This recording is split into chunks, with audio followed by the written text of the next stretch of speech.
कृष्ण गोविंद हरे मुरारे, श्री कृष्ण नाथ नारायण वासुदेवा। श्री कृष्ण गोविंद हरे मुरारे, हे नाथ नारायण वासुदेवा। श्री कृष्ण गोविंद हरे मुरारे, हे नाथ नारायण वासुदेवा। श्री कृष्ण गोविंद हरे मुरारे, हे नाथ नारायण वासुदेवा। हे नाथ नारायण वासुदेवा। हे नाथ नारायण वासुदेवा। हे नाथ नारायण वासुदेवा। हे नाथ नारायण वासुदेवा। श्री कृष्ण गोविंद हरे मुरारे, हे नाथ नारायण वासुदेवा।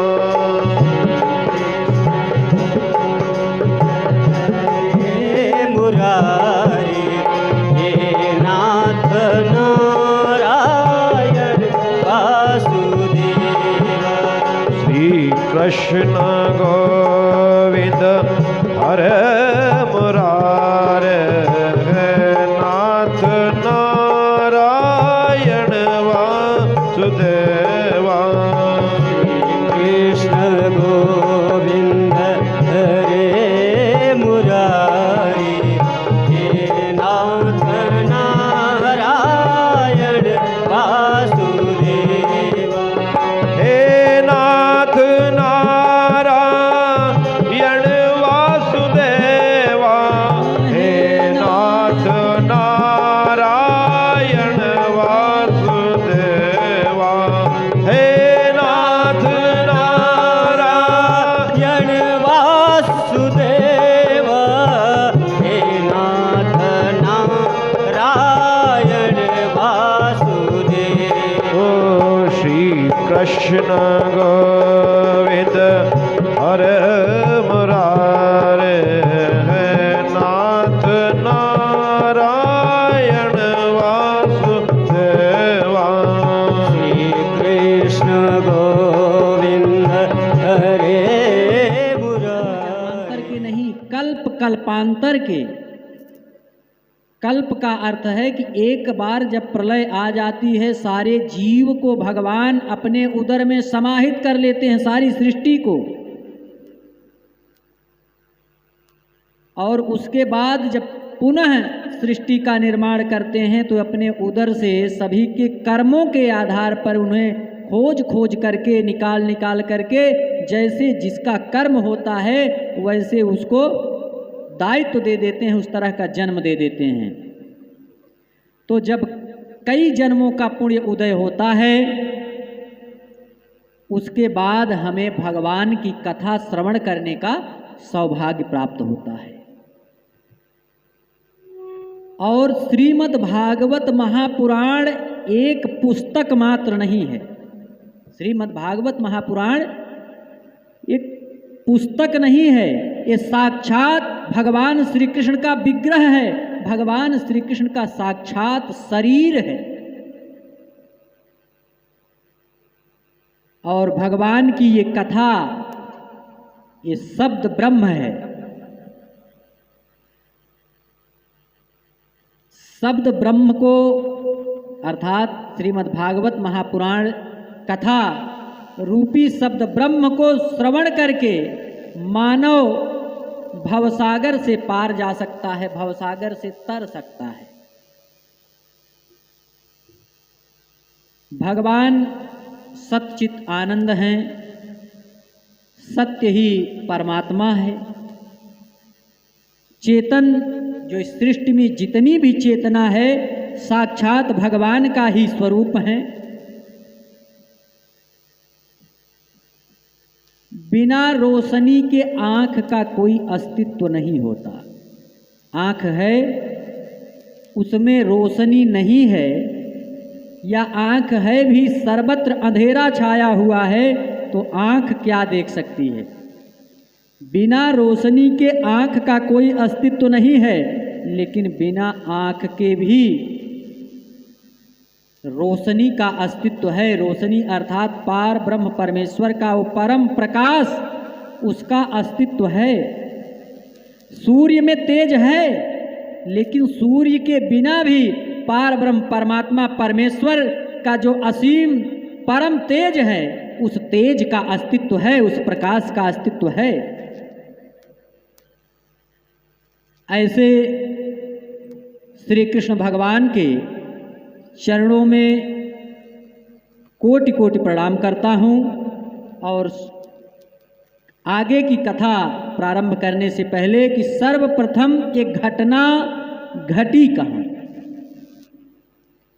श्रीमद् भागवत महापुराण की कथा प्रारंभ हो, रचना हो, इसके लिए कोई घटना अगर घटी तो कहाँ घटी, कैसे घटी, इस पर विचार करते हैं।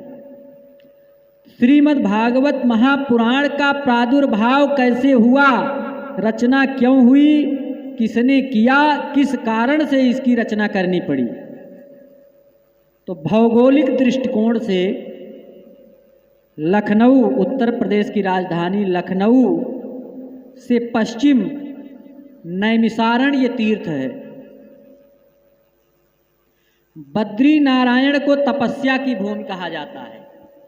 बद्री नारायण को तपस्या की भूमि कहा जाता है, और काशी को ज्ञान की धरती कहा जाता है। लेकिन नैमिसारण्य को कथा की धरती कहा जाता है। जितनी भी कथाएं हुई हैं, सबसे अधिक कथा अगर कहीं हुई है तो वो नैमिसारण्य में ही हुई है।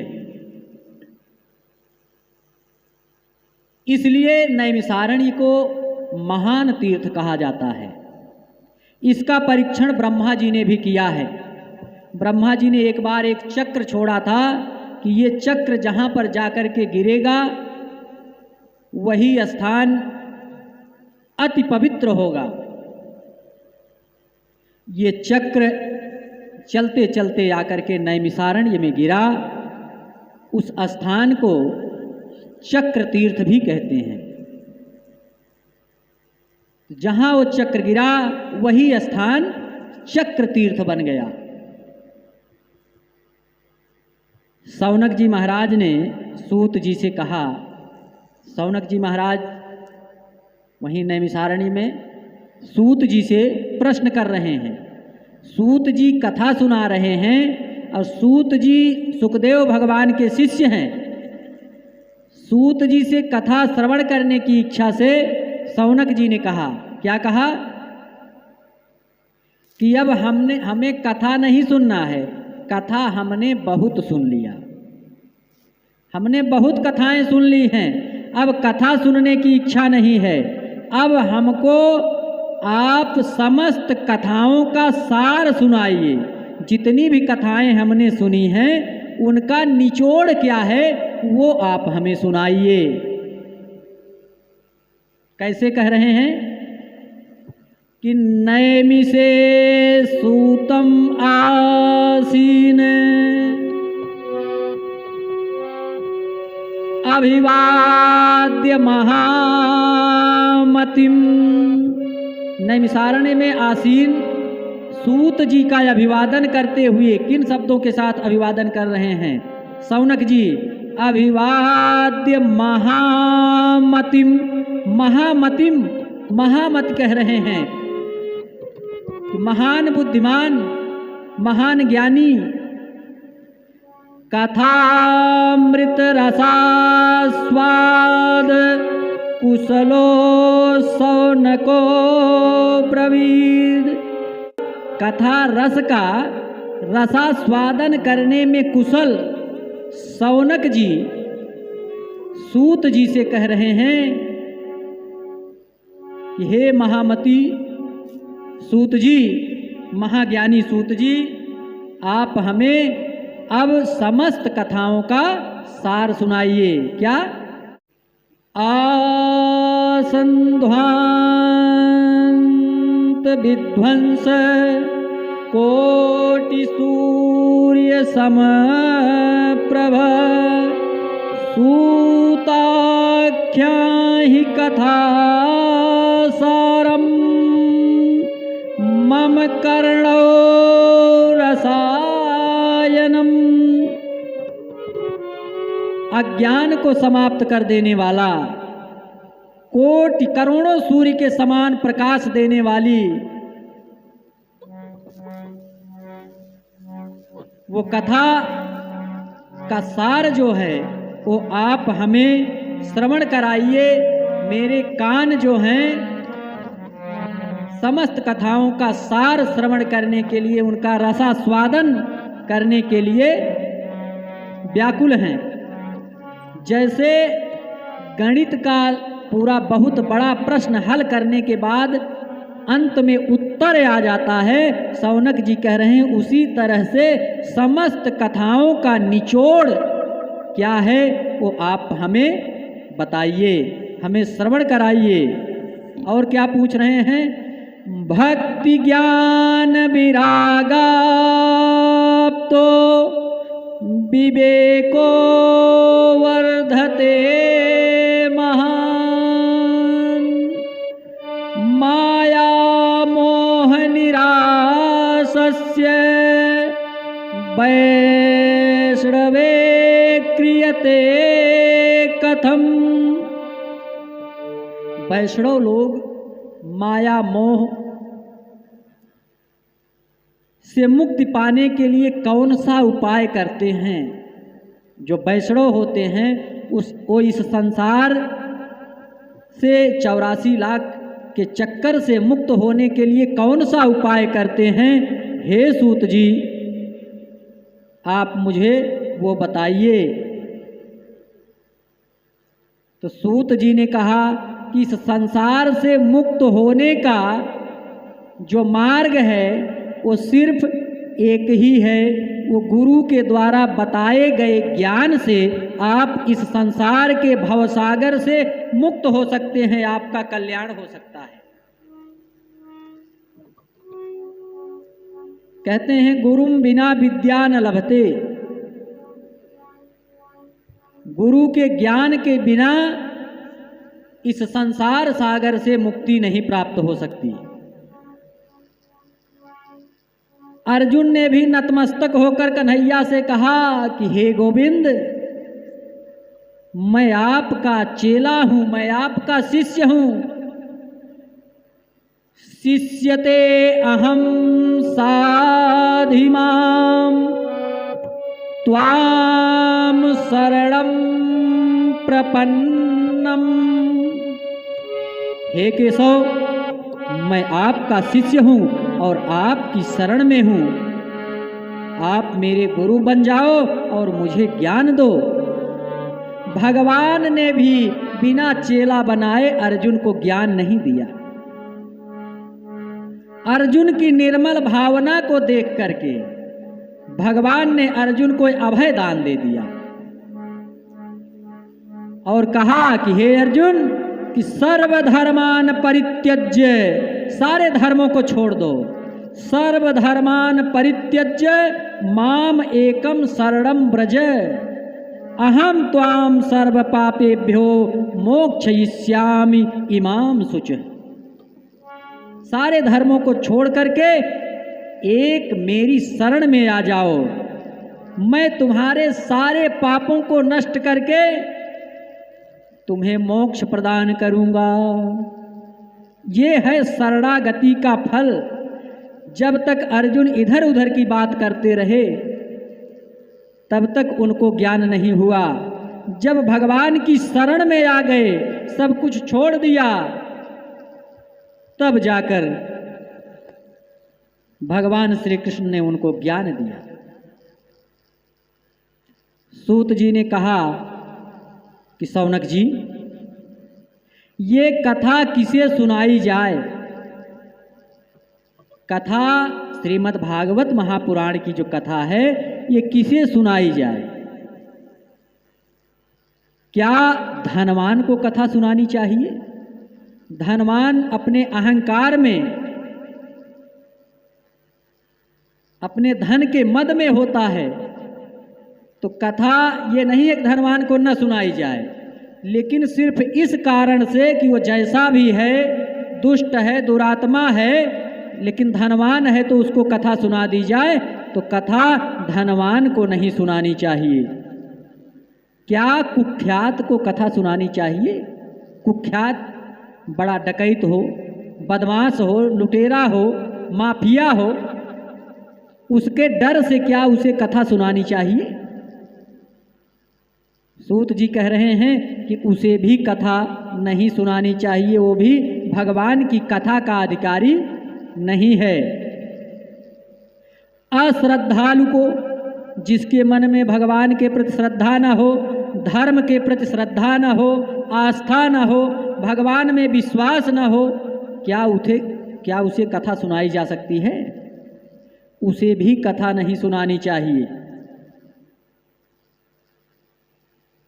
प्रीति सौनक चित्ते ते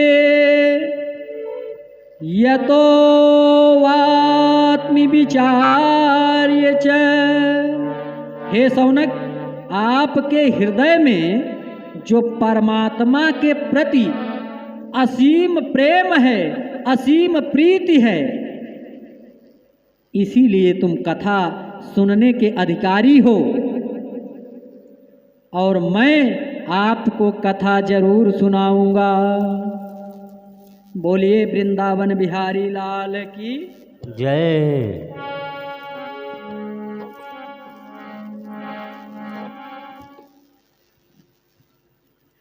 कथा से पहले, कथा सुनाने से पहले सूत जी ने नेत्र बंद करके अपने गुरु सुखदेव भगवान का ध्यान किया, उनकी वंदना की।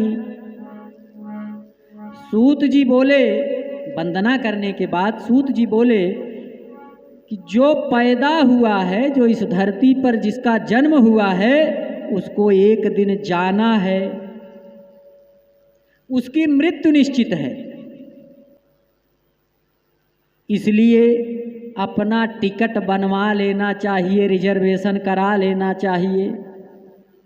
जहाँ तक की यात्रा का टिकट आपके पास है, वहीं तक की यात्रा आप कर सकते हैं। इसलिए अपना टिकट बनवा लेना चाहिए। कह रहे काल काल ब्याल मुखग्रास त्रास निर्णासी हेतवे श्रीमद्भागवतं शास्त्रं कलौ कीरेण भासितम्। काल ब्याल मुखग्रास, सबको उसी काल के गाल में जाना है। काल के मुख के ग्रास जितने भी लोग हैं सृष्टि में, सबको होना है, एक दिन जाना है। और इस संसार के भवसागर से, भवसागर के चक्कर से अगर मुक्त होना है तो कलौ कीरेण भासितम, भगवान की जो ये कथा मैं कहने जा रहा हूं उसको ध्यान से श्रवण कीजिए।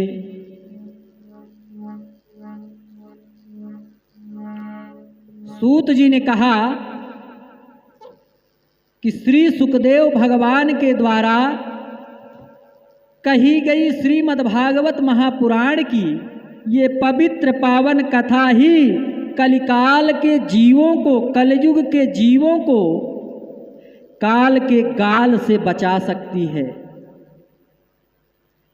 परीक्षित को श्राप मिला था, परीक्षित को श्राप मिला था कि 7 दिन में आपकी मृत्यु होगी। 7 दिन के बाद ये निश्चित हो गया था कि परीक्षित के जीवन में 7 दिन बचे हुए हैं।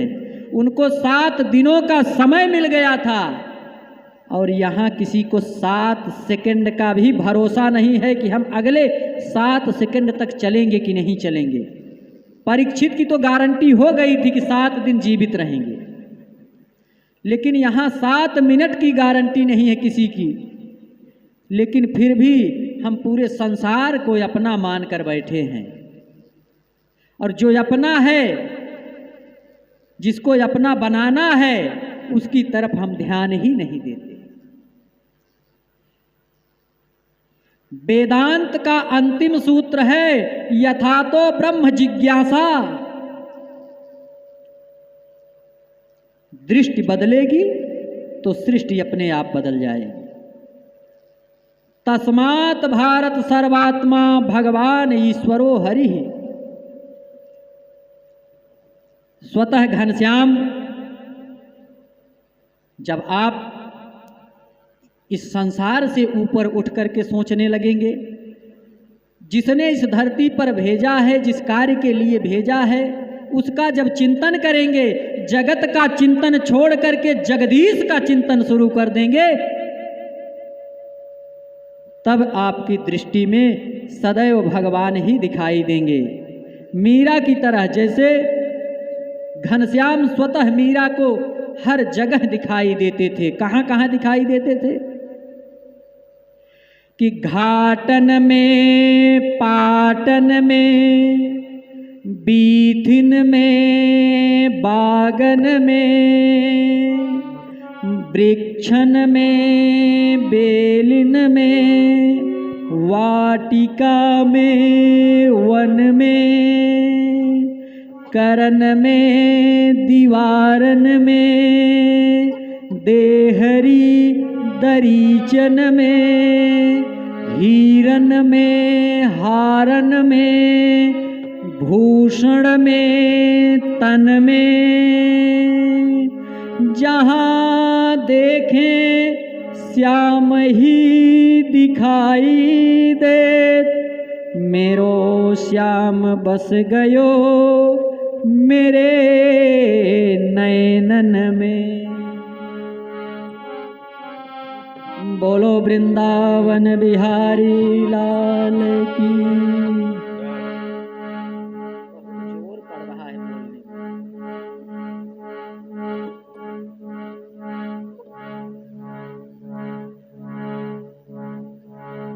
कलयुग में सबसे सरल साधना है, क्या है? यद फलम नास्ति तपसा न योगे न समाधिनः तत्फलम लभते सम्यक कलौ केशव कीर्तना।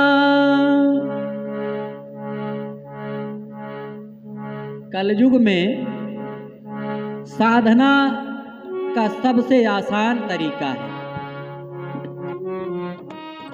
यद फलम नास्ति तपसा न योगे, जो फल तपस्या से, योग से, समाधि से अन्य युगों में प्राप्त होता था, वह कलयुग में मात्र भगवान के भजन करने से, भगवान का कीर्तन करने से उतना पुण्य, उतना फल प्राप्त हो जाता है। ये कलयुग की विशेषता है। और भगवान का नाम कीर्तन करने से आपकी हर वो इच्छा पूरी हो सकती है जो आप मन में रखते हैं। भगवान के नाम की महिमा गोस्वामी तुलसीदास जी ने लिखा है कि राम न सकहि नाम गुण गाई, अकरम कहाँ लग नाम बढ़ाई। भगवान के नाम की महिमा कहाँ तक बताई जा सकती है? भगवान के नाम की महिमा तो स्वयं भगवान राम स्वयं अपने नाम की महिमा नहीं जान सकते। आपको करना क्या है कि राम रामेति गर्जनम, राम नाम की गर्जना होती रहनी चाहिए। लेकिन यह स्वार्थी मनुष्य हर बात में हिसाब लगाता है कि मुझको क्या मिलेगा, क्या लाभ होगा। तो राम का नाम लेने से लाभ क्या है?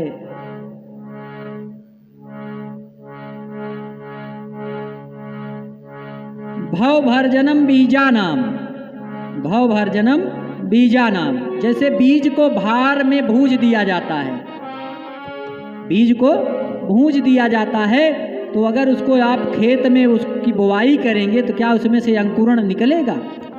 नहीं निकलेगा। उसी तरह से राम राम कहने से, भगवान का नाम लेने से, राम का अर्थ है कि कभी दिमाग में ये ना चलने लगे कि कृष्ण कथा में राम की चर्चा कैसे, तो राम कृष्ण दो एक हैं, दोनों एक ही हैं, अंतर नहीं निमेष, अंतर कोई नहीं है, दो अवतारों की अलग अलग कथाएं हैं, अंतर नहीं निमेष, इनके नयन गंभीर हैं, उनके चपल विशेष। भगवान राम के नेत्र गंभीर हैं और भगवान श्री कृष्ण के चपल हैं, बस यही इतना अंतर है, और दोनों एक ही हैं। तो जिस तरह से बीज भूंज देने के बाद, भार में भूंजने के बाद उसके अंकुरण, फिर से बुआई, फिर से पैदावार की झंझट खत्म हो जाती है, वैसे ये जीव भी परमात्मा में जा कर के विलीन हो जाता है, बैकुंठ को प्राप्त कर लेता है, नारायण के धाम को प्राप्त कर लेता है और जन्म मृत्यु के बंधन से मुक्त हो जाता है। अब किसी ने पूछ लिया कि ये बताओ, मरने के बाद बैकुंठ गए, स्वर्ग गए कि नर्क गए, क्या पता? मरने के बाद क्या पता कि जंगल में मोर नाचा कि नहीं नाचा? जीते जी क्या मिलने वाला है, पहले ये बताओ। तो दूसरा लाभ है, दूसरा क्या लाभ है? दूसरा लाभ ये है, पहला तो हो गया भवभर्जनम बीजानाम, दूसरा हो गया अर्जनम धन संपदाम। आप अपने जीवन में अपार धन संपदा को अर्जित करेंगे, सुख संपन्नता आएगी, वैभव और ऐश्वर्य प्राप्त होगा।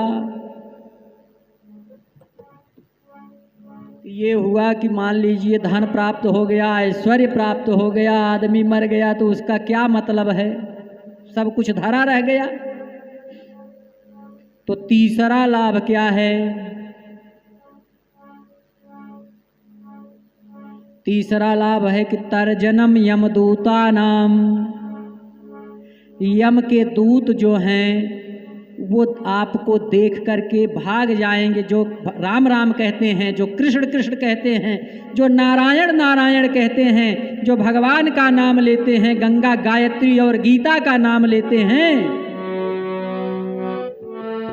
उनको देख करके यमदूत भाग जाते हैं। अब प्रश्न उठता है, अगर यमदूत देखकर भाग गए तो इस धरती से जाएंगे कैसे, मृत्यु कैसे होगी? तो मृत्यु तो सबकी होनी निश्चित है। जो अच्छा कर्म करता है, जो भगवान का भक्त होता है, उसको लेने के लिए बैकुंठ धाम से भगवान के पार्षद आते हैं, वो भगवान के धाम जाता है, और जो दुष्ट होते हैं, दुरात्मा होते हैं, उनको लेने के लिए यमराज के दूत आते हैं और उन्हें कई नरकों की यातनाओं को भुगतना पड़ता है। तो भगवान के नाम में इतना सामर्थ्य है कि कोई भी पापी जीवन भर योजनाबद्ध तरीके से, कोई भी पापी जीवन भर योजनाबद्ध तरीके से उतना पाप नहीं कर सकता कि जितना कि भगवान के नाम में पाप को नष्ट करने का सामर्थ्य है। योजनाबद्ध तरीके से पाप करे, पूरे जीवन भर पाप करे, लेकिन भगवान का नाम अगर ले रहा है तो जीवन भर के पाप नष्ट हो जाते हैं। तो भगवान के नाम में पाप को नष्ट करने का इतना सामर्थ्य है। आइए 2 मिनट भगवान के नाम का संकीर्तन करते हैं, तत्पश्चात आगे की कथा। श्रीमन नारायण नारायण हरि हरि, श्रीमन नारायण नारायण हरि हरि, श्रीमन नारायण नारायण हरि हरि, श्रीमन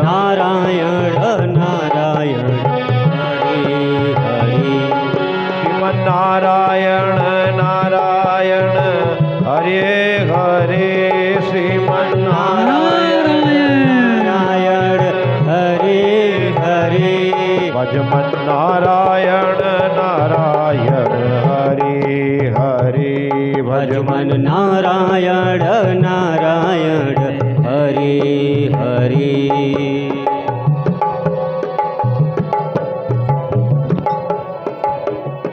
श्रीमन्नारायण नारायण हरे हरे श्रीमन्नारायण नारायण हरे हरे माता नारायण नारायण हरे हरे दादा नारायण नारायण हरे हरे माता नारायण नारायण हरे हरे माता नारायण नारायण हरे हरे पिता नारायण नारायण हरे हरे पिता नारायण नारायण हरे हरे गुरु नारायण नारायण हरे हरे गुरु नारायण नारायण हरे हरे श्रीमन्नारायण नारायण हरे हरे श्रीमन्नारायण नारायण हरे हरे श्रीमन्नारायण नारायण हरे हरे नारायण नारायण हरे हरे भजमन नारायण नारायण हरे हरे जय हो नारायण नारायण हरे हरे तुझ में नारायण नारायण हरे हरे नारायण नारायण हरे हरे मुझ में नारायण नारायण हरे हरे विष्णु नारायण नारायण हरे हरे मैं नारायण नारायण हरे हरे सच में नारायण नारायण हरे हरे श्रीमन्नारायण नारायण हरे हरे श्रीमन्नारायण नारायण हरे हरे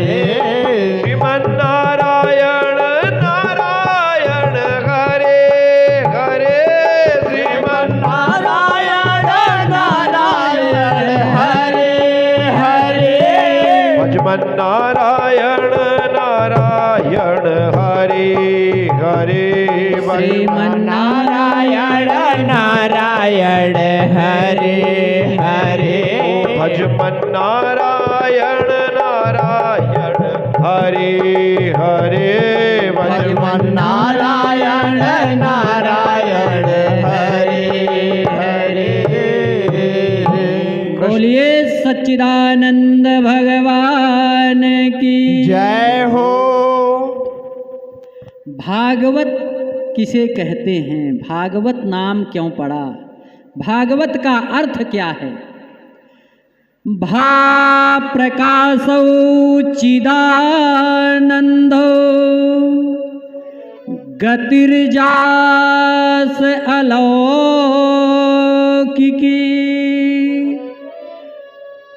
वरिष्ठं सर्वशास्त्राणां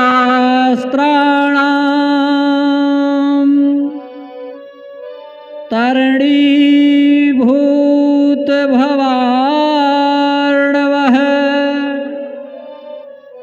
भागवत। भा से भक्ति, ग से ज्ञान, व से वैराग्य, त से तपस्या। इसी को बताया गया है कि भा प्रकाशौ चिदानंदौ। भागवत की कथा श्रवण करने से आपकी अंतरात्मा में चिदानंद स्वरूप भगवान परमात्मा का प्रकाश उत्पन्न हो जाता है, ज्ञान का प्रकाश। गतिर्जासु अलौकिकी, जिसकी गति अलौकिक है, लौकिक नहीं है, सांसारिक गति नहीं है, पारलौकिक गति है। और ये वरिष्ठम सर्वशास्त्राणाम, ये समस्त शास्त्रों में वरिष्ठ है। तरणीभूत भवार्णवः, इस भवसागर से तारने वाली है ये भागवत की कथा। तो गुरुदेव की वंदना के बाद सूत जी ने कथा सुनाना प्रारंभ किया। एकदा विशालापुरी, विशालापुरी अर्थात बद्रीनाथ धाम। बद्रीनाथ धाम में ब्रह्मा जी के सबसे बड़े 4 पुत्र जो थे, सबसे बड़े जो 4 पुत्र और देखने में सबसे छोटे, सनक, सनंदन, सनातन, सनत कुमार, चारों भाई। सर्वप्रथम ब्रह्मा जी ने अपने इन्हीं चारों पुत्रों को प्रकट किया और कहा कि जा करके सृष्टि निर्माण में सहयोग करो। तो इन्होंने कहा कि नहीं, हम सृष्टि निर्माण आप अपना कीजिए, हम चले भगवान का भजन करने। ये हुआ कि आप बड़े होंगे, गृहस्थी जमाएंगे, विवाह होगा। तो 5 वर्ष की अवस्था में वो प्रकट हुए थे। तो उन्होंने कहा कि हम 5 वर्ष की अवस्था में हैं, तो 5 से 5.25 वर्ष के नहीं होंगे कभी, इसी अवस्था में रहेंगे, दुनियादारी के चक्कर में हम नहीं पड़ेंगे। तो विशालापुरी अर्थात बद्रीनाथ धाम में चारों भाई विचरण कर रहे थे। एक दिन नारद जी भी वहीं चिंतित अवस्था में विचरण करते हुए दिखाई पड़ गए। नारद जी विचरण कर रहे थे, वो बड़े चिंतित थे, मुंह लटकाए हुए थे, जैसे कुछ खो गया हो। तो नारद जी को चिंतित देख करके, 2 बार फिर संकीर्तन हो जाए, नारद जी का पहली बार आगमन हुआ है तो 2 बार ही नारायण नारायण। नारद जी का जो पसंदीदा संकीर्तन है, नारायण का नाम लेते रहते हैं अपनी बीड़ा पर, तो उस नाम की महिमा अपार है। तो 2 बार, ज़्यादा समय नहीं, संकीर्तन कर लेते हैं, तब आगे की कथा। श्रीमन्नारायण नारायण हरि हरि, श्रीमन्नारायण नारायण हरि हरि, श्रीमन्नारायण नारायण हरि हरि, श्रीमन्नारायण नारायण हरि हरि, श्रीमन्नारायण नारायण हरि हरि, श्रीमन्नारायण नारायण हरि हरि, श्रीमन्नारायण नारायण हरि हरि, श्रीमन्नारायण नारायण हरि हरि, श्रीमन्नारायण नारायण हरि हरि, श्रीमन्नारायण नारायण हरि हरि, भजमन्नारायण नारायण हरि हरि, भजमन्नारायण नारायण हरि हरि।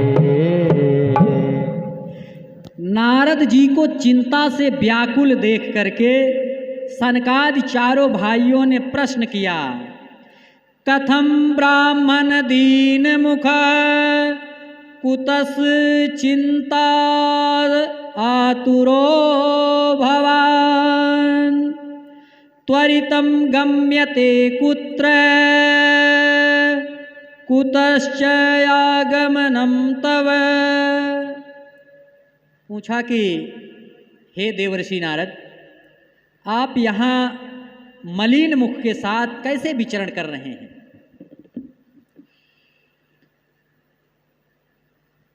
नारद जी, आप अपनी चिंता का कारण बताइए। आपको देख करके ऐसा लग रहा है कि जैसे किसी कृपण का, किसी कंजूस का कोई धन गायब हो गया हो, खो गया हो, आप उस तरह से चिंतित दिखाई दे रहे हो। तो नारद जी ने कहा, प्रणाम किया चारों भाइयों को। देखने में तो छोटे हैं लेकिन नारद जी से बड़े हैं, इसलिए नारद जी अपने चारों भाइयों को प्रणाम करते हैं। और प्रणाम करने के बाद बता रहे हैं कि नारद जी ने कहा कि मैंने सत्संग की इच्छा से, कथा की इच्छा से, कथा श्रवण करने की इच्छा से, सत्संग करने की इच्छा से धरती पर बहुत स्थानों पर विचरण किया, कई स्थानों पर गया, लेकिन मुझे सत्संग नहीं मिला। नारद जी भगवान के इतने परम मित्र, परम भक्त, और इस भक्ति की पराकाष्ठा होते हुए वह धरती पर, क्योंकि कथा न स्वर्ग में होती है न वैकुंठ में और किसी लोक में नहीं होती है, धरती पर होती है। और धरती पर भारत की भूमि जो है ये अत्यंत पवित्र और पावन है। भारत की पग पग भूमि तीर्थ है और भारत की भूमि पर ही कथा होती है। तो नारद जी ने कहा कि मैं कथा श्रवण करने के लिए, सत्संग के लिए धरती पर विचरण कर रहा था, लेकिन मुझे कहीं सत्संग नहीं मिला। कहाँ कहाँ गए? पुष्करम च प्रयागम च काशी गोदावरी तथा हरिक्षेत्रे कुरुक्षेत्रे श्रीरंगम सेतु बंधनम।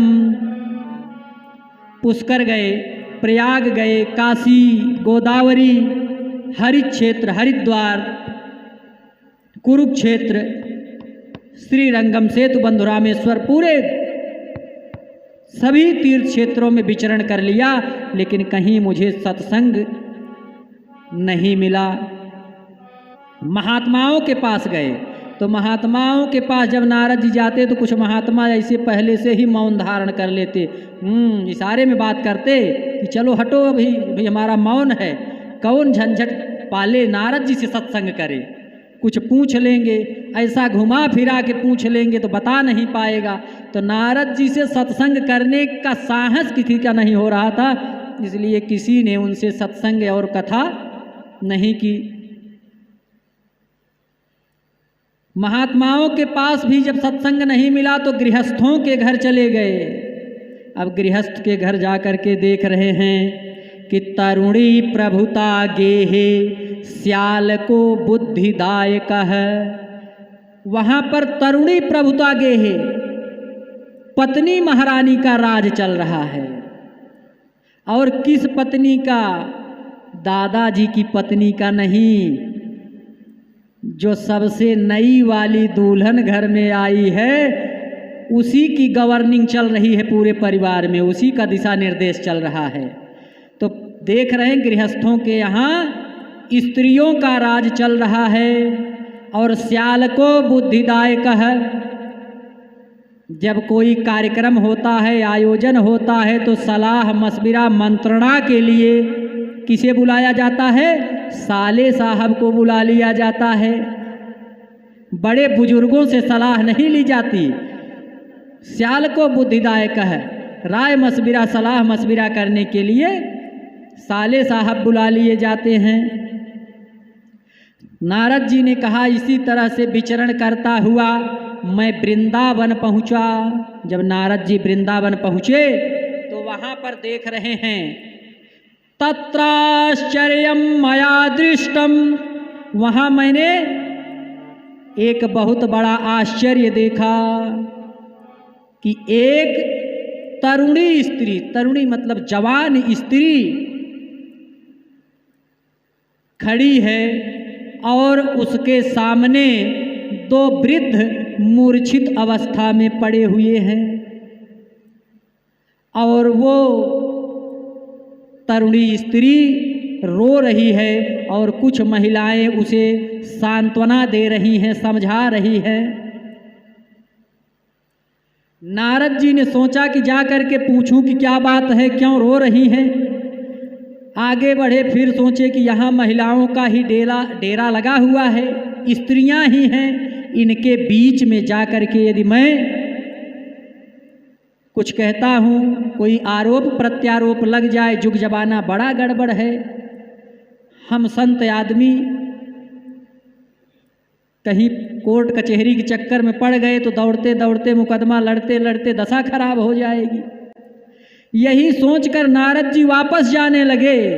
तो जब नारद जी को वापस जाते हुए उस तरुणी स्त्री ने देखा तो उसने कहा भो भो साधु क्षणम तिष्ठ मत चिंतामपि नाशये दर्शनम तव लोकस्य सर्वथा गहरम परम।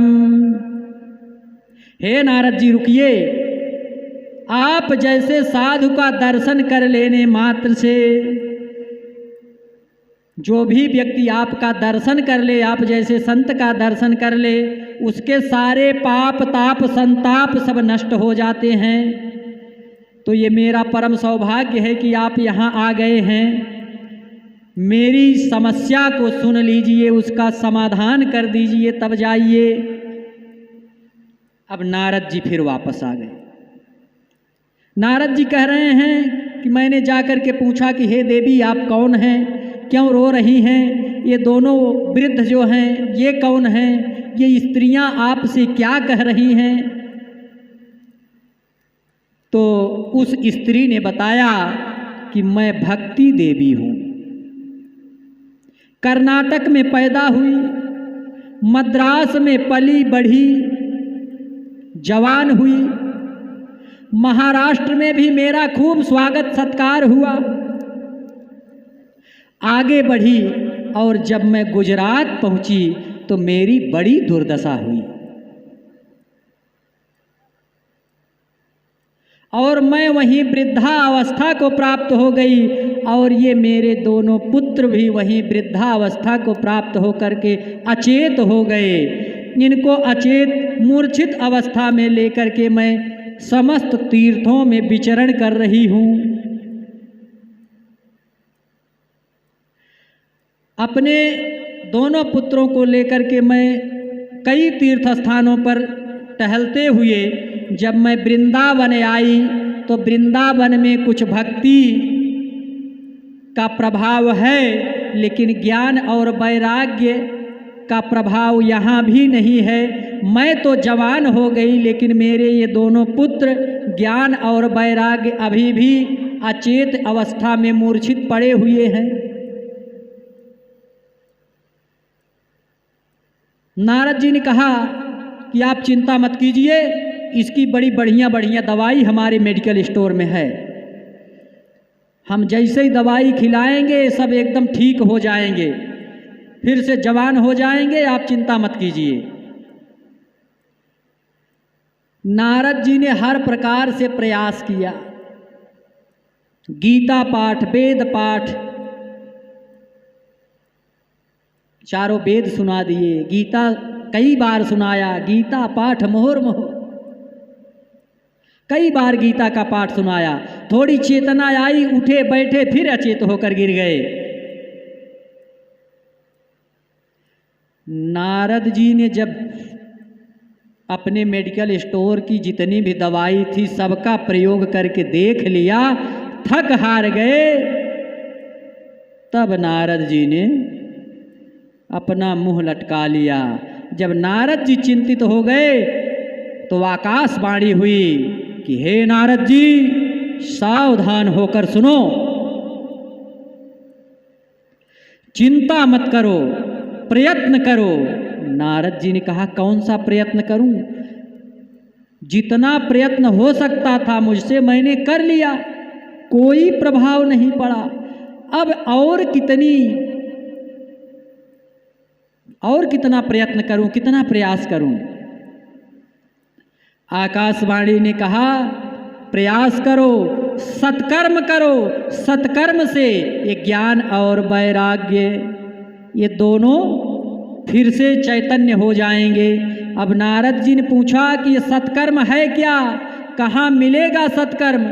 सत्कर्म के बारे में नारद जी ने आकाशवाणी से पूछा तो आकाशवाणी ने बताया कि सत्कर्म के बारे में मैं नहीं बता सकता, सत्कर्म के बारे में तुम्हें महात्मा बताएंगे।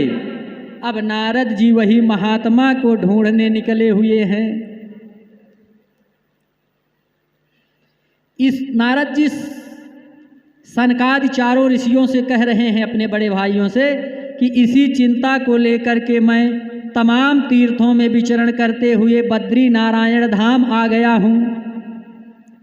तो सनकादि चारों भाइयों ने बताया कि नारद जी सत्कर्म सूचको नूनम ज्ञान यज्ञ स्मृतो बुधैः श्रीमद्भागवतालापः सत्वगीतसुकाद्भिः।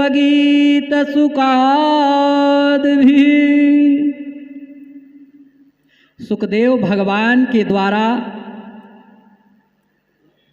सुनाया गया श्रीमद्भागवत महापुराण ही वह सत्कर्म है। नारद जी ने तुरंत कथा की तैयारी कर दी। बद्री नारायण से हरिद्वार आए। बद्री नारायण से हरिद्वार आए। हरिद्वार का उल्लेख नहीं किया गया यहाँ पर, क्योंकि हरिद्वार को कुछ लोग हरद्वार कहते हैं और कुछ लोग हरिद्वार कहते हैं। हरिद्वार का मतलब है हरि का द्वार, हरि माने भगवान विष्णु नारायण।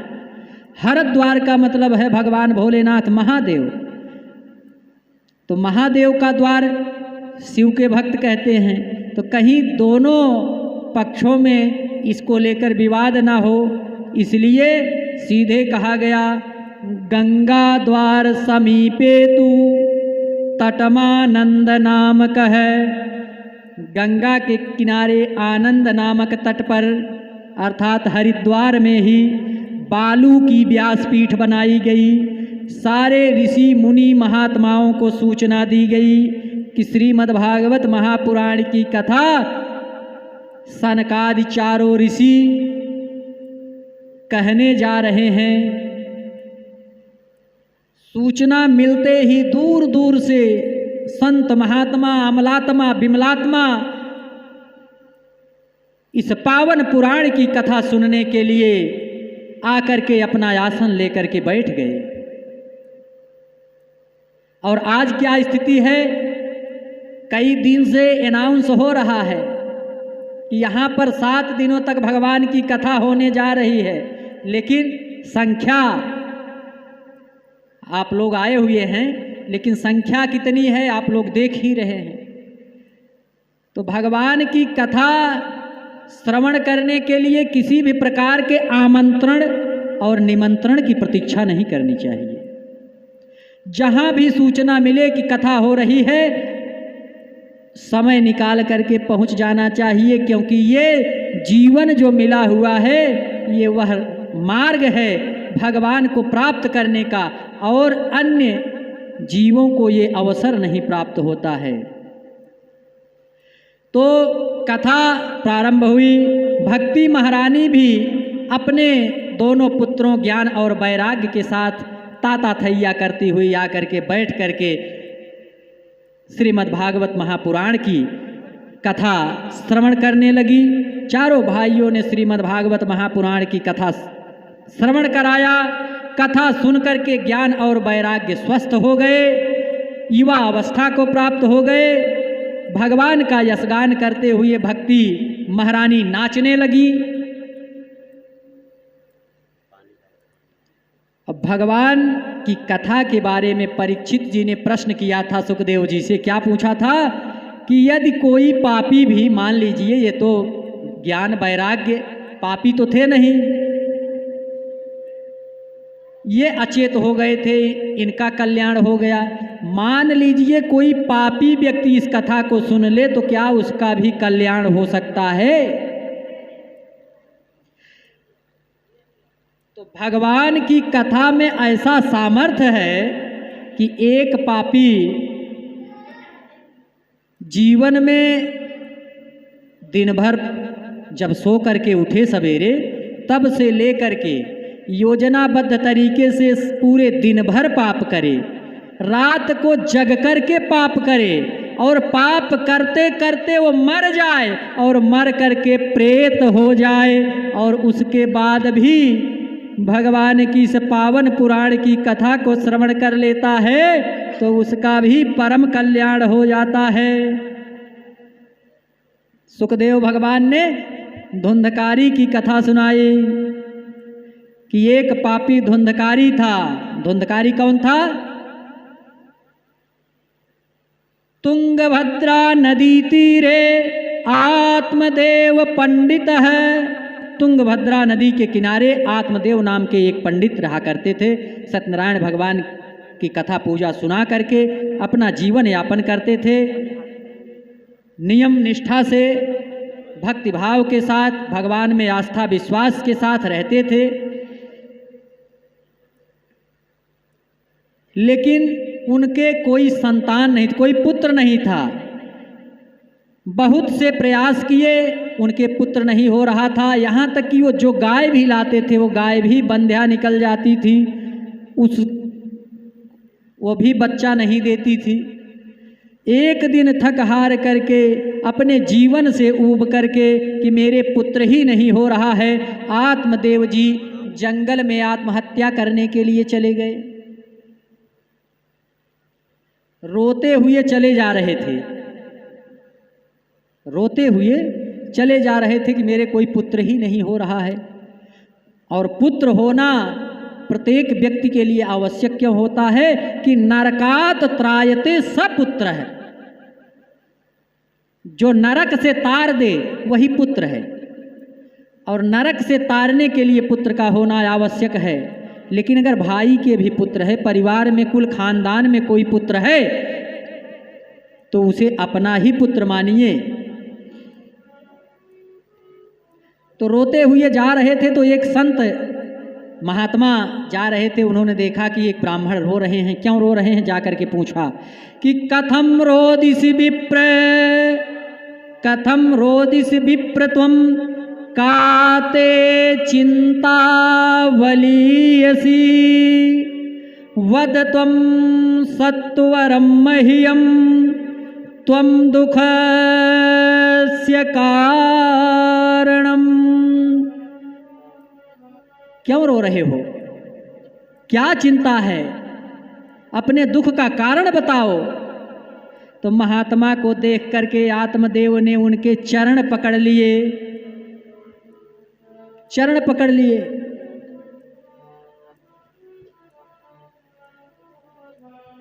चरण क्यों पकड़ लिए? कि आप ही मेरा कल्याण कीजिए, आप मेरे भगवान हो, महात्मा हो, आप आए हुए हो। अब चरण छोड़ेंगे तभी जब आप हमारा कल्याण कर दोगे। ऐसे एक भक्त था, उसने अपने गुरु के चरण पकड़ लिए थे। एक पंडित जी आए हुए थे, गांव में सबको मंत्र दे रहे थे, दीक्षा दे रहे थे। तो वो पाल बिरादरी का था, गणरिया जिसको कहते हैं। उसने सोचा कि हम तो नीची जात के हैं, पंडित जी हमको मंत्र नहीं देंगे। उनके पास भीड़ लगी हुई है, बड़े बड़े लोग घेरे हुए हैं। लेकिन संकल्प कर लिया कि पंडित जी से मंत्र जरूर लेंगे। सवेरे सवेरे नित्य क्रिया के लिए पंडित जी गए हुए थे। अगले दिन वापस आ रहे थे, रास्ते में ही जा करके उनके चरण पकड़ लिया, कस के पकड़ लिया कि छोड़ेंगे नहीं हमको मंत्र जब तक आप नहीं दे देंगे। अब पंडित जी जनेऊ चढ़ाए हुए हैं और जनेऊ चढ़ाने पे बोल नहीं सकते। अब वो कह रहा है गुरुजी हमको मंत्र दीजिए, बिना मंत्र लिए मैं जाऊंगा नहीं। तो पहले तो पंडित जी बड़े जोर से ऐसे किए, बोले कैसे, इशारा कर रहे हैं। अब वो समझ नहीं रहा है कि कीजिए चाहे कीजिए, बिना मंत्र लिए मैं जाने वाला नहीं हूँ। अब पंडित जी 2-3 बार प्रयास किए, जब नहीं छोड़ा तो बड़े जोर से बोले उसने कहा चाहे जो कर लो गुरुदेव, अब बिना मंत्र लिए मैं जाऊंगा नहीं। तो उसी तरह से आत्मदेव महाराज ने संत भगवान के चरण पकड़ लिए कि छोड़ूंगा नहीं। अब महात्मा जी ने योग ध्यान लगा करके देखा कि अरे ब्राह्मण देवता, एक जन्म नहीं 7 जन्मों तक तुम्हें कोई पुत्र नहीं प्राप्त होगा। अब तो उनके दुखों का कोई ठिकाना ही नहीं रहा। आत्मदेव ने कहा कि महात्मा जी आपने मेरे दुख को 7 गुना ज़्यादा बढ़ा दिया है, अब आप कोई उपाय कीजिए, नहीं तो मैं यही आत्महत्या कर लूँगा और आपको ब्रह्म हत्या का पाप लगेगा। संत भी घबराए, महात्मा जी डर गए। कि ये ब्राह्मण आत्महत्या कर लेगा, मैं तो इसे बचाने आया था और अब ब्रह्म हत्या के पाप में फंसने जा रहा हूँ। तो उन्होंने कहा ठीक है, मैं कोई उपाय करता हूँ। एक फल दे दिया कि इस फल को ले जा कर के अपनी पत्नी को खिला देना, वो गर्भवती होगी और ज्ञानवान, बुद्धिवान, विवेकशील, धर्मनिष्ठ, भगवान का भक्त एक दिव्य पुत्र प्राप्त होगा। आत्मदेव जी बड़े प्रसन्न हुए। आत्मदेव जी आए और अपनी पत्नी, उनकी पत्नी का नाम था धुंधली, जो कि बड़े कर्कश स्वभाव की थी। जब तक 2-4 लोगों से झगड़ा न कर ले उसके पेट का भोजन पचता नहीं था। आत्मदेव से भी सीधे बात नहीं करती थी, उल्टा सीधा बोलती रहती थी। अब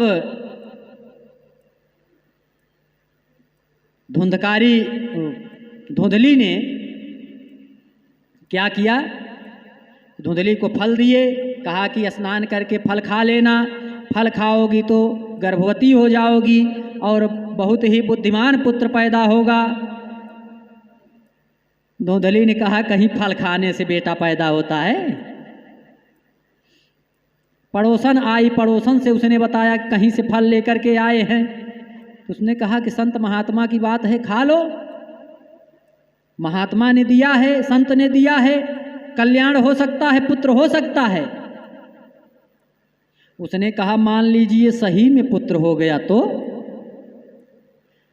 उसने कहा पुत्र ही तो चाहिए। उसने कहा मेरे पेट में पुत्र आएगा तो पीड़ा होगी, कष्ट होगा।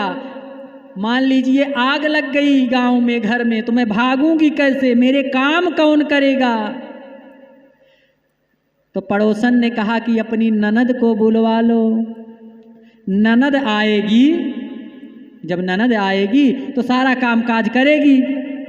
अरे कहा कि नहीं, उसकी बात मत करो, वो तो महाचोट्टिन है, बहुत चोरी करती है, मेरे घर का सब सामान उठा ले जाएगी।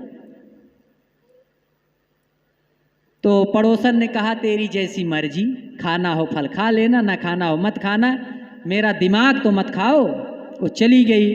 तो धुंधली की बहन आ गई, उसने अपनी बहन को सब बात बताई कि मैं जो है पुत्र को जन्म नहीं देना चाहती।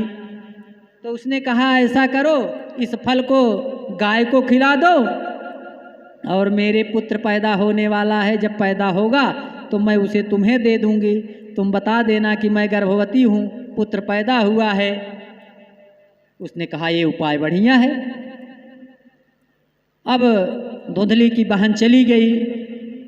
धुंधली ने फल गऊ माता को खिला दिया, तो गऊ माता भी, उनके भी पेट में बच्चा आ गया।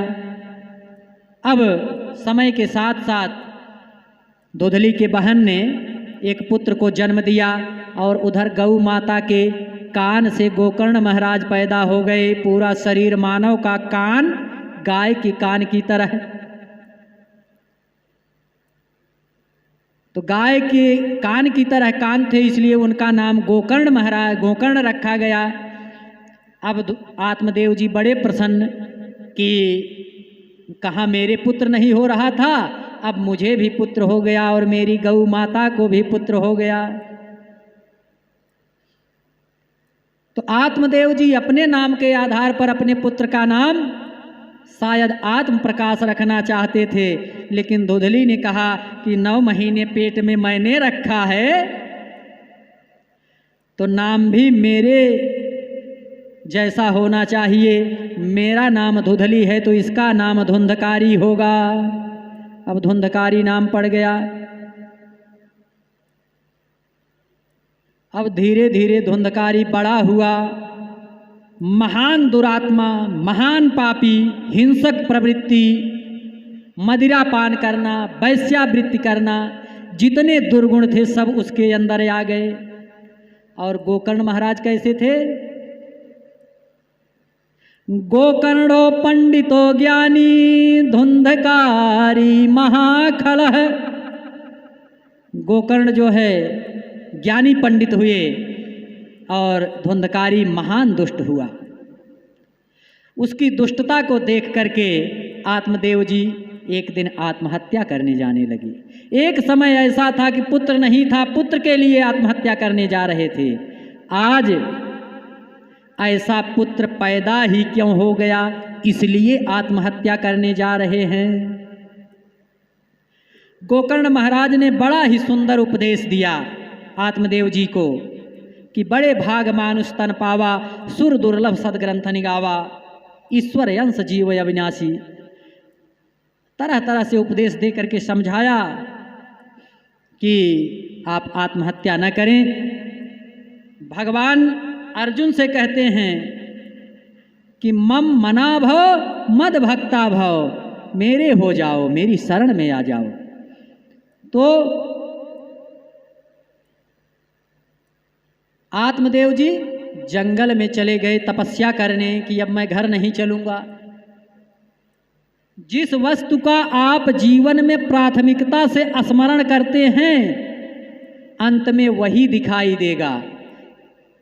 आप जिस बच्चे को ज़्यादा मानते हैं, जिसका ध्यान ज़्यादा करते हैं, अंत समय में वही दिखाई देता है।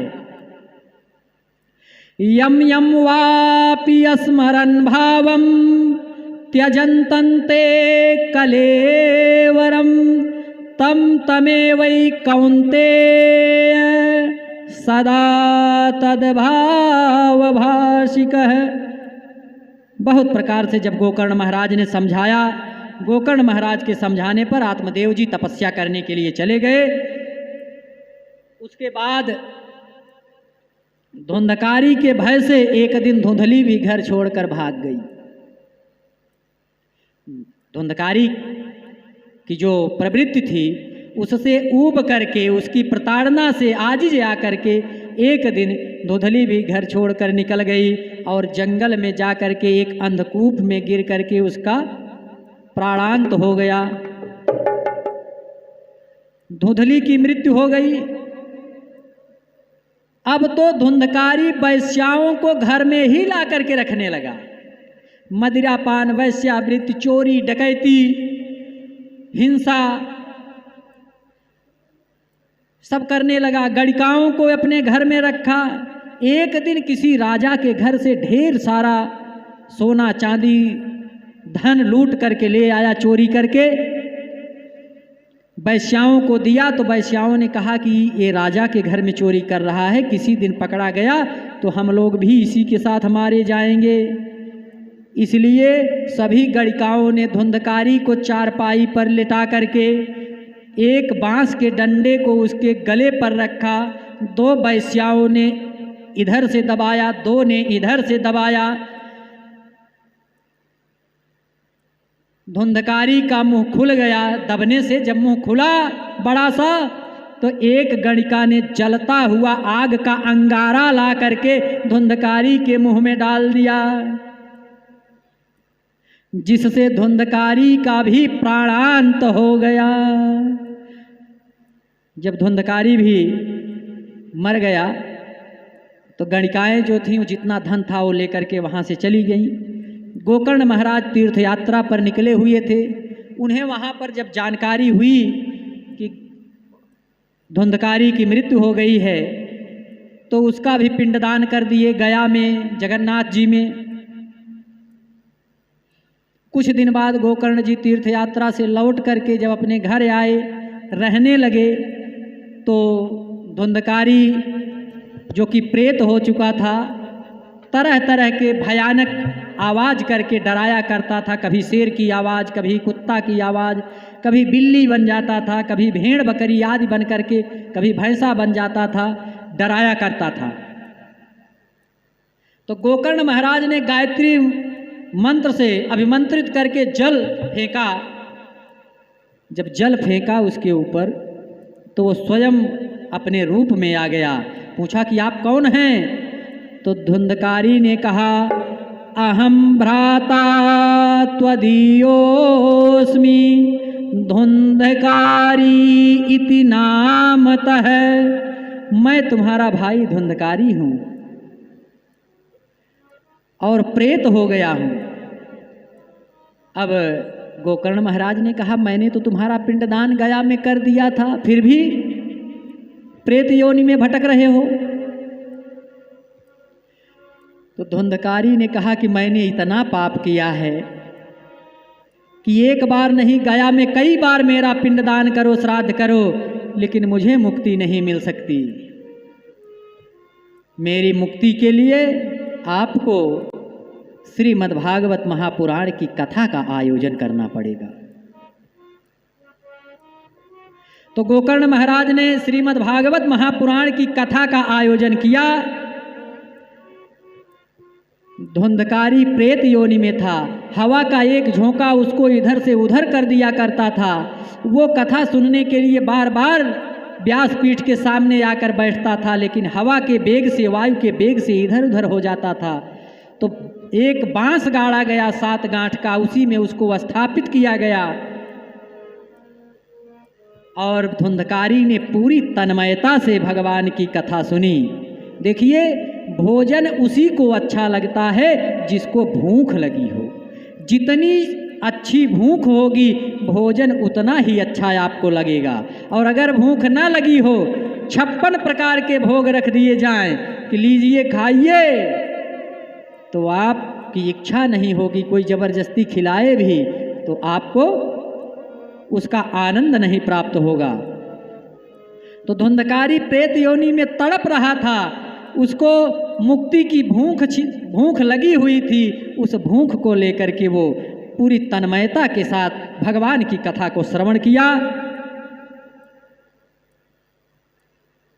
अब पानी अगर आपको पीना हो, अगर प्यास लगी है तो पानी अच्छा लगेगा, प्यास नहीं लगी है तो पानी कितना अच्छा लगेगा। कथा सभी ने सुनी, लेकिन जब कथा पूरी हुई तो दिव्य विमान आया और धुंधकारी उसी विमान पर बैठकर बैकुंठ लोक को चला गया। चतुर्भुज रूप धारण करके, भगवान का स्वरूप धारण करके धुंधकारी बैकुंठ लोक को चला गया। तो सबने कहा कि कथा तो सबने सुनी, लेकिन विमान केवल धुंधकारी के लिए ही क्यों आया? हम लोगों के लिए विमान क्यों नहीं आया? अब गोकर्ण महाराज ने कहा कि धुंधकारी ने उस भाव से कथा सुनी, आप लोग दूसरे भाव से सुन रहे थे, इसलिए आपके लिए विमान नहीं आया। तो सबने कहा कि फिर से कथा का आयोजन कीजिए, हम लोग उसी भाव से सुनेंगे, हमारे लिए भी विमान आए और हम भी बैकुंठ लोक को चले जाएं। अगर आज कहा जाए कि आज कथा शुरू हुई है, 7 दिन कथा चलेगी, 7 दिन के बाद बैकुंठ से विमान आएगा, जिसको जिसको चलना हो वो लोग कथा सुनने आए, तो कितने लोग आएंगे? हाथ उठाइए। कुछ लोग आज आए हुए हैं, कल ये भी नहीं आएंगे। देखिए, संत हृदय नवनीत समाना, संत स्वरूप में संत भगवान बैठे हुए हैं। तो आपका तो परमार्थ के कारण साधुन धरा शरीर, तो शरीर ही परमार्थ के लिए है, भगवान के लिए ही जीवन समर्पित है। वेशभूषा को देख करके ही ऐसा प्रतीत होता है। तो 7 दिनों तक पुनः भगवान की श्रीमद्भागवत महापुराण की कथा गोकर्ण महाराज ने श्रवण कराया और बैकुंठ लोक से विमान आया और उस विमान पर बैठ करके सभी लोग कहाँ गए? बैकुंठ लोक को चले गए। धन्या भागवती वार्ता प्रेत पीड़ा विनाशिनी। ये भागवत की वार्ता जो है, कथा जो है, ये प्रेत की पीड़ा को नष्ट करने वाली है। तमाम लोग ओझा के पास, तांत्रिकों के पास झाड़ फूंक के लिए परेशान रहते हैं, जाते रहते हैं। अरे आप श्रद्धा के साथ, भाव के साथ श्रीमद्भागवत महापुराण की कथा सुन लीजिए, आपको झाड़ फूंक के लिए कहीं इधर उधर भटकने की जरूरत ही नहीं पड़ेगी, आपका परम कल्याण हो जाएगा। यस्य स्मरण मात्रेण जन्म संसार बंधनात् विमुच्यते नमस्तस्यै विष्णवे प्रभु विष्णवे। सब लोगों के लिए फिर से विमान आया, सब लोग उसी विमान में बैठ करके बैकुंठ लोक को चले गए। भगवान की कथा श्रवण करके, श्रीमद्भागवत महापुराण की कथा श्रवण करके सभी भगवान के परम धाम को चले गए। और भगवान की कथा ये अमृत है। हमने पहले ही बताया कि जब जन्म जन्मांतर और कल्प कल्पांतर के पुण्य उदय होते हैं तभी आप भगवान की कथा श्रवण कर पाते हैं, नहीं तो यहाँ होकर के भी किसी आवश्यक कार्य से आपको बाहर जाना पड़ सकता है। जहीं पर अति हरि कृपा जाहि पर होई, पाँव दे यही मार्ग सोई। जिन हरि कथा सुनी नहीं काना, श्रवण रंध्र यही भवन समाना। जिन्होंने भगवान की कथा नहीं सुना उनके कान जो हैं, कान के छिद्र, श्रवण रंध्र अहि भवन, अहि माने सांप, सांप के बिल के समान है। और भगवान की कथा बहुत ही दुर्लभ है, ये सबको प्राप्त नहीं होती। यही सरयावत अति कठिनाई, राम कृपा बिन आई न जाई। यहाँ पर आते हुए तमाम व्यवधान आएंगे, बहुत सी शैतानी शक्तियाँ आपको रोकने का प्रयास करेंगी। अरे आपके जीवन में बहुत सा समय इधर उधर में व्यतीत हो रहा है, भगवान की कथा श्रवण करके अपने जीवन को उस पार ब्रह्म परमेश्वर में लगाइए, आपका परम कल्याण होगा। आइए एक भजन का आनंद लेते हैं, उसके बाद आरती और आज की कथा यहीं पर विश्राम होगी। कल से आप लोग 7:30 बजे उपस्थित हो जाएंगे, 7 बजे ही आ जाएंगे और 7:30 से 10:30 तक भगवान की कथा श्रवण करने का आप सभी पुण्य लाभ प्राप्त करेंगे। आइए भजन का आनंद लेते हैं, तत्पश्चात आरती। तेरे तन में राम, मन में राम, रोम रोम में राम रे। श्री राम राम सुमिर ले, ध्यान लगा ले, छोड़ जगत के काम रे। बोलो राम, बोलो राम, बोलो राम, राम राम। बोलो राम, बोलो राम, बोलो राम, राम राम। तेरे तन में राम, मन में राम, जय हो। रोम रोम में राम रे। तन में राम, मन में राम, रोम रोम में राम रे। राम सुमिर ले, ध्यान लगा ले, राम सुमिर ले, ध्यान लगा ले, छोड़ जगत के काम रे। बोलो राम राम राम, बोलो राम राम राम, बोलो राम राम राम, बोलो राम, बोलो राम, बोलो राम राम। राघव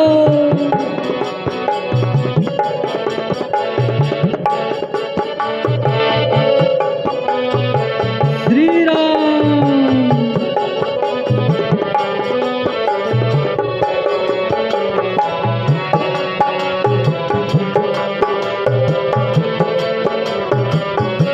इस भजन में बड़ी सुंदर बात कही है। क्या कहा है?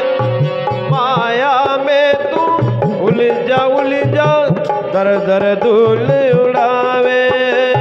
माया में तू उलझा दर दर। जय हो। अब करता क्यों मन भारी जब माया साथ छुड़ाए।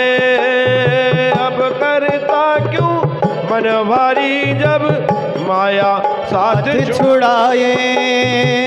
दिन तो बीता दौड़ धूप में, दिन तो बीता दौड़ धूप में, डल जाए नाशा।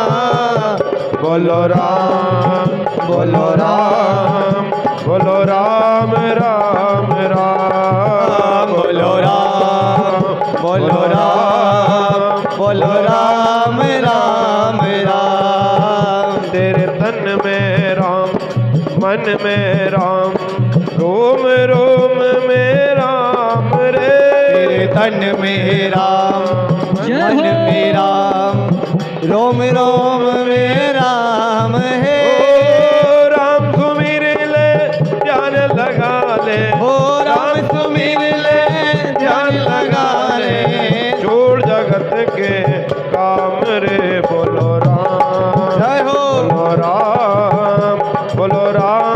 राम राम बोलो राम बोलो राम बोलो राम राम राम। तन के भीतर 5 लुटेरे डाल रहे हैं डेरा। ओ तन के भीतर 5 लुटेरे डाल श्री रहे राम। हैं डेरा। डेरा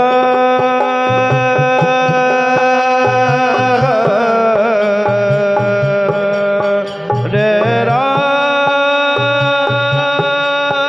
डेरा तन के भीतर 5 लुटेरे डाल रहे हैं डेरा डेरा डेरा डेरा। ओ तन के भीतर 5 लुटेरे डाल रहे हैं डेरा। काम क्रोध मद लोभ मोह ने तुझको ऐसा घेरा। काम क्रोध मद लोभ मोह ने तुझको ऐसा घेरा। ओ भूल गया तू राम रतन को, भूल गया तू राम रतन को। भूला पूजा का काम। बोलो राम बोलो राम बोलो राम राम राम बोलो राम बोलो राम बोलो राम राम राम। तेरे तन में राम मन में राम रोम रोम में राम रे। तेरे तन में राम मन में राम रोम रोम में राम रे। राम सुमिर ले ध्यान लगा ले। ओ राम सुमिर ले ध्यान लगा ले। जोड़ जगत के काम रे। जय हो। राम राम राम बोलो राम राम राम बोलो राम राम राम बोलो राम बोलो राम श्री राम। बोलो राम राम राम। बचपन बीता खेल खेल में भरी जवानी सोया। बचपन बीता खेल खेल में भरी जवानी रोया। इतनी अच्छी बात कही है कवि ने। बचपन हमारा गुल्ली डंडे में कंचे खेलने में बीत गया और जवानी नींद में सोने में बीत गई। बचपन बीता खेल खेल में भरी जवानी सोया।